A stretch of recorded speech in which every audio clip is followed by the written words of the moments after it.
have studied about the process of spermatogenesis.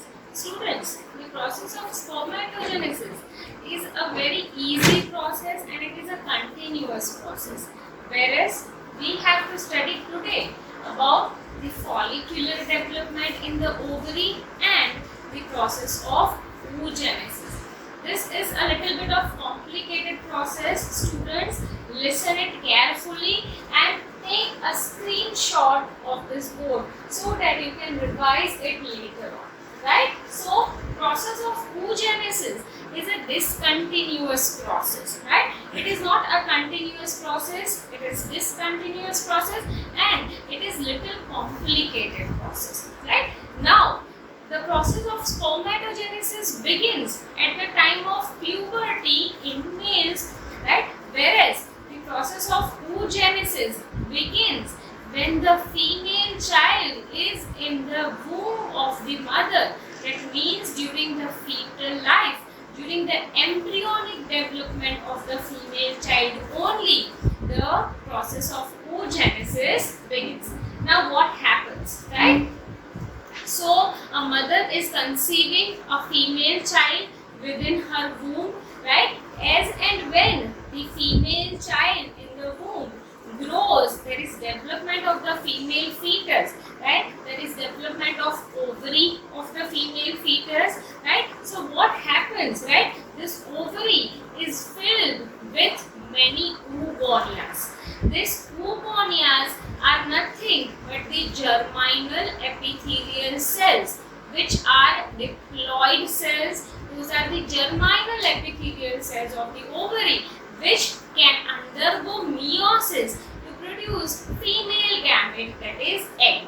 Right? So, at the time of fetal development only, the female fetus who is in the womb of the mother, at that time only, during 20 weeks of the female fetal development, right? So 4 weeks is 1 month. So approximately when the female fetus is around 5 months old in the womb of the mother, at that time, how many oogonias are present?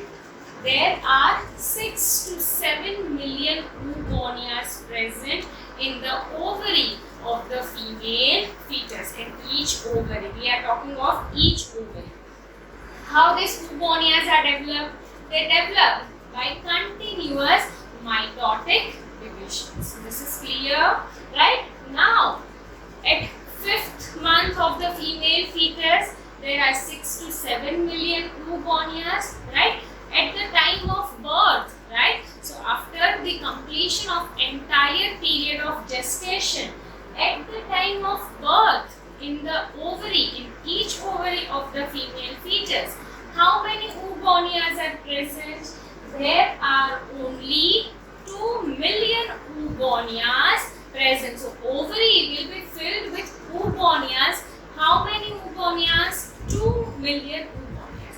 So, during 5th month, there were 6 to 7 million. But at the time of birth, how many were left? 2 millions, right? So, rest of 4 to 5 millions of oogonias in each ovary degenerated. That process, very important student, that process is called as follicular atresia. What is it called as? It is called as follicular atresia. It is the degeneration of the oogonias. So, the oogonias which are present at the time of birth of female fetus, of the female child, after 9 months of gestation is 2 millions.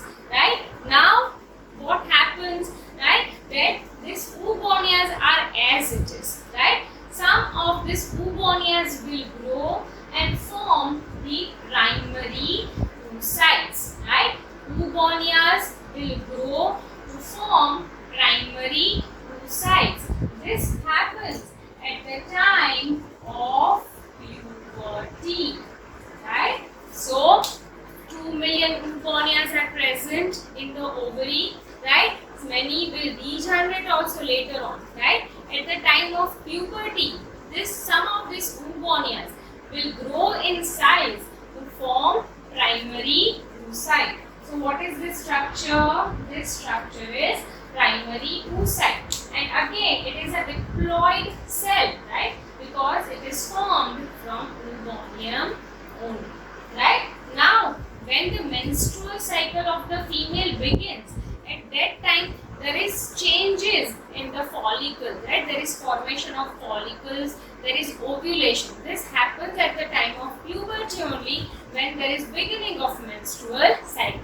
So, what happens when menstrual cycle begins, right? At that time, this primary oocyte undergoes meiosis 1, right? So they will start now meiotic 1 division. We know that there are subphases of meiosis 1, prophase 1, metaphase 1, anaphase 1 and telophase 1. Prophase 1 is also divided into 5 phases, that is lactotin, zygotin, packaging, diplotin and diakinesis. So this primary oocyte undergoes meiosis 1. It enters first into prophase 1, that is lactotin phase, zygotin, packaging. But it gets arrested in which phase? It gets arrested in the diplotin phase. Students, we have studied this when we were studying cell cycle and cell division, that this primary oocyte begins meiosis at the time of puberty, but it gets arrested in the diplotin phase of meiosis 1, diplotin phase of prophase 1 of meiosis 1, right? So that is primary oocyte, right? Just before ovulation, this primary oocyte completes its first meiotic division. So first meiotic division is completed prior to ovulation, which means it was arrested in diplotin phase. Now it gets free from that arrestment and it completes its meiotic 1 division. And we know that meiosis 1 is a reductional division. So from this primary oocyte, from this single diploid cell, 2 cells are going to be formed. But these 2 cells are uneven cells, right? Those are not of equal size. One cell is very small with minimum amount of cytoplasm and one nucleus with half of the number of chromosomes. That is called as first polar body, which is of no use. And the other cell is called as secondary oocyte. So when primary oocyte completes, which was arrested in diplotin, when it completes its first meiosis, which is a reductional division, when does it complete it? Prior to ovulation, which means ovulation occurs on 14th day. So prior to it, it completes it, and what is formed? Secondary oocyte is formed. Students, when we were studying internal structure of the ovary, at that time we had studied that from mature Graafian follicle, this secondary oocyte is released, not an egg or ovum is released. It is this secondary oocyte which is released. Now this released secondary oocyte will begin meiosis 2. Meiosis 2 is a reductional, it is an equational division, right? But it gets arrested. Again, secondary oocyte also gets arrested in metaphase 2 of meiosis 2. So when is it going to complete the second meiotic division, right? So the secondary oocyte is released from the ovary, it will be taken by the fimbriae, it will reach the ampullary isthmic junction, which is the site for fertilization. If sperm arrives at that part, so if sperm is going to arrive at this part near the secondary oocyte, and if the head and neck of the sperm is going to penetrate inside the secondary oocyte, at that time only this secondary oocyte is going to complete its second meiotic division at the time of fertilization, and again it is an unequal division, which means one cell is released with minimum cytoplasm and half of the number of chromosomes, that is second polar body, and the ovum or the egg is released. So at the time of ovulation, secondary oocyte is released, and at the time of fertilization, this secondary oocyte completes its second meiotic division, which was arrested in metaphase 2 to form the egg, right? This egg, which is haploid, ovum is haploid, is fused, is getting fused with the haploid nucleus of the sperm and a diploid zygote is formed. So this is the process of oogenesis, right? So the oogonium, from oogonium ovum is formed, right? Oogonias during 5th month of the female fetal development is 7 to 8 or 6 to 7 million. It undergoes atresia, degeneration. At the time of birth, only 2 million oogoniums are present. At the time of puberty, this oogonium increases in its size to form primary oocyte. This primary oocyte undergoes first meiotic division, but it gets arrested in the diploidine phase of prophase 1. Right? When does it complete its first meiotic division? It gets completed just before ovulation. So just before ovulation, within the Graafian follicle, primary oocyte completes its first meiotic division, and secondary oocyte is formed and polar body is released. Right? This secondary oocyte, so meiosis 1 is a reductional division. So primary oocyte is diploid, secondary oocyte is haploid. Secondary oocyte begins meiosis 2 but gets arrested in metaphase 2. It completes its meiosis 2 at the time of fertilization, when the head and neck of the sperm enters into the secondary oocyte. At that time, second meiosis is completed and second polar body is released and ovum is released, right? So this is the process of oogenesis. Now, this is follicular development. So when this primary and secondary oocytes and ovum are getting formed simultaneously, those are surrounded by the layers of cells and follicles are formed. So what is that development? We know that there are primary follicle, secondary follicle, tertiary follicle and Graafian follicle, and before it there is primordial follicle. So student, primary oocyte is a single cell, whereas follicle is a mass of the cell which will possess this oocyte, right? So see, these are the oogoniums, right? This single oogonium, say this is an oogonium. This single oogonium gets surrounded by the layers of the cells. That follicle is a primary follicle. It is called as primordial follicle. And the layers of the cells are called as follicular cells. Right? So this is the first step. Oogonium gets surrounded by the follicular cells to form primordial follicle. At the time of puberty, right, what we have studied, that this oogonium, right, enlarges to form primary oocyte. So this center structure is primary oocyte, but it is surrounded by further more layers of cuboidal cells. See, this cells will be somewhat flat cells, whereas this cells will be cuboidal cells. So oogonium gets converted into primary oocyte by its growth at the time of puberty, and it is covered by many layers of cells. Those cells, these layers of cells are called as granulosa cells, right? So primary oocyte at the time of puberty gets surrounded by granulosa cells, and that follicle is called as primary follicle. At the time of puberty, how many primary follicles are present?